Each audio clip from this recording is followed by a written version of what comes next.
If we don't have free speech, then we just don't have a free country. It's as simple as that.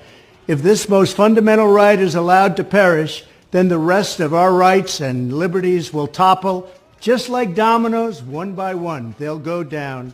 That's why today I'm announcing my plan to shatter the left-wing censorship regime and to reclaim the right to free speech for all Americans.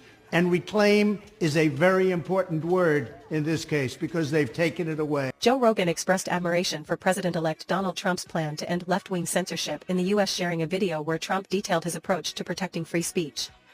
In the footage, Trump described free speech as essential to all other freedoms and announced steps to reclaim it from those who he claims have suppressed it, including bureaucrats, tech giants, and the media.